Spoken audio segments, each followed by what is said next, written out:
ಮನುಷ್ಯ ಬಂದದ್ದು ಪ್ರಕೃತಿಯಿಂದ, ಪ್ರಕೃತಿಯಿಂದ ಮೇಲೆದ್ದಾಗ ಸಂಸ್ಕೃತಿ ಬರ್ತದೆ ಅಂತ.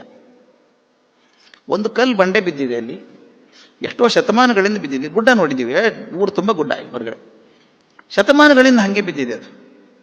ಒಂದ್ಸಲ ಯಾರೋ ಬರ್ತಾನೆ, ಶಿಲ್ಪಿ ಬರ್ತಾನೆ, ಮಹಾಜ್ಞಾನ ಇದೆ ಶಿಲ್ಪಶಾಸ್ತ್ರದ ಬಗ್ಗೆ ಅವನಿಗೆ.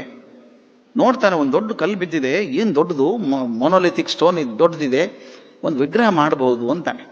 ಅವನಿಗೆ ಶಿಲ್ಪಕಲೆ ಬರುತ್ತೆ, ಪರಿಶ್ರಮ ಹಾಕೋಕ್ಕೂ ರೆಡಿ ಇದ್ದಾನು. 2 ವರ್ಷ ಕೂತ್ಕೊಂಡು ಪ್ರಯತ್ನ ಮಾಡ್ತಾನೆ, ಅದ್ಭುತವಾದಂಥ ಒಂದು ಶಿಲ್ಪ ಆಗಿ ನಿಂತ್ಕೊಳ್ಳುತ್ತೆ. ಅದನ್ನು ನಾವು ಸಂಸ್ಕೃತಿ ಅಂತ ಕರಿತೀವಿ ಅಲ್ವಾ? ಶಿಲ್ಪವನ್ನು ಸಂಸ್ಕೃತಿ ಅಂತ ಕರಿತೀವಿ. ಕಲ್ಲು ಪ್ರಕೃತಿ, ಶಿಲ್ಪ ಸಂಸ್ಕೃತಿ. ಚಂದ ನೋಡಿ ಅದು.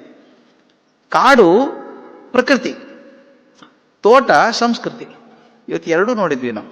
ಆ ಗುಡ್ಡದ ಮೇಲಿಂದ ಬರುವಾಗ ಆ ಪಾರ್ಲಿಮೆಂಟ್ ಸುತ್ತಮುತ್ತಲು ಆ ತೋಟ ಮಾಡಿದೆ, ಎಷ್ಟು ಚಂದ ತೋಟ ಮಾಡಿದ್ದಾರೆ. ತೋಟ ಸಂಸ್ಕೃತಿ, ಕಾಡು ಪ್ರಕೃತಿ. ಕಾಡು ಹೆಂಗೆ ಬೆಳ್ಕೊಂಡಿದೆ. ಒಂದು ತಮಾಷೆ ಮಾಡಿ ಹೇಳ್ತಾರೆ, ಅದು ಇಂಗ್ಲೀಷ್ ಕತೆ ಭಾಳ ಚೆನ್ನಾಗಿದೆ.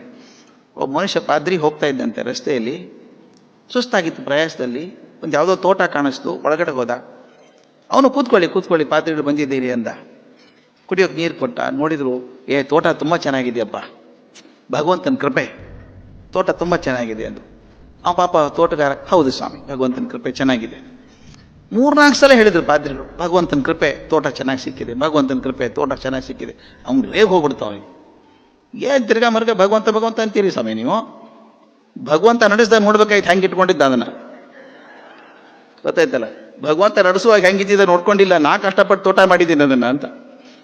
ಅಂದ್ರೆ ಕಾಡು ಇರೋದು ಪ್ರಕೃತಿ ಅದು.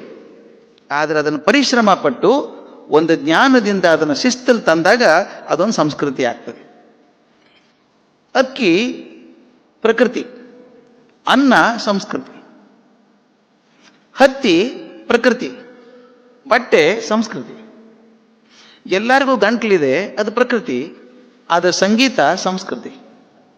ಎಲ್ಲರಿಗೂ ಕಾಲಿದೆ, ಅದು ಪ್ರಕೃತಿ. ನೃತ್ಯ ಸಂಸ್ಕೃತಿ. ನೋಡಿ ಎಷ್ಟು ಚೆನ್ನಾಗಿದೆ. ಪ್ರಕೃತಿ ತನ್ನಷ್ಟಕ್ಕೆ ತಾನೇ ಸಂಸ್ಕೃತಿ ಆಗೋದಿಲ್ಲ. ಯಾವುದೋ ಒಂದು ಜ್ಞಾನದಿಂದ, ವಿವೇಕದಿಂದ, ಪರಿಶ್ರಮದಿಂದ ಪ್ರಕೃತಿಯ ಮೇಲೆ ಕೆಲಸ ಮಾಡಿದಾಗ ಅದು ಸಂಸ್ಕೃತಿ ಆಗ್ತದೆ ಅಂತ ಅಲ್ವಾ? ಅದನ್ನು ಮನುಷ್ಯಕ್ಕೆ ಹೋಲಿಸ್ಬಿಡಿ. ಆಗ ತಾನೇ ಹುಟ್ಟಿದಂಥ ಮಗು ಇದೆಯಲ್ಲ, ಅದು ಪ್ರಕೃತಿ. ಅವಳದ್ ಬಿಟ್ಟು ಏನೂ ಬರಲ್ಲ ಅದು ಪಾಪ. ಆದರೆ ಮುಂದೆ ಅಮ್ಮ ಅಪ್ಪನ ಕಡೆಯಿಂದ ಪಡ್ಕೊಳ್ಳುತ್ತದೆ, ಪರಿವಾರದವರಿಂದ ಪಡ್ಕೊಳ್ತದೆ, ನಂತರ ಶಾಲೆ, ಕಾಲೇಜು, ಯೂನಿವರ್ಸಿಟಿ, ಸಮಾಜ ಎಲ್ಲ ಕಡೆಯಿಂದ ಪಡ್ಕೊಂಡು 30 ವರ್ಷ ಆಗೋತಿ ಸುಸಂಸ್ಕೃತ ವ್ಯಕ್ತಿ ಅಂತ.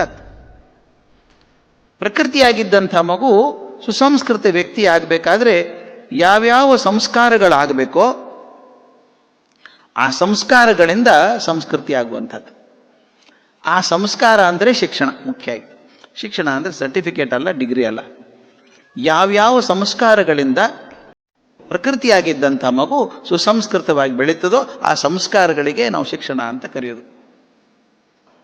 ಈ ಬ್ರಾಹ್ಮಣರಲ್ಲಿ ಊಟ ಮಾಡುವಾಗ ಹಿಂಗೆ ನೀರು ಹಾಕಿ ಚಿತ್ರಾವತಿ ಅಂತ ಇಡ್ತಾರೆ, 2 ತುತ್ತು ಇಡ್ತಾರೆ ಹೊರಗಡೆ. ವೇಸ್ಟ್ ಆಫ್ ಫುಡ್ ಅದು, 2 ತುತ್ತು ಯಾಕೆ ಹಾಕ್ತೀವಿ?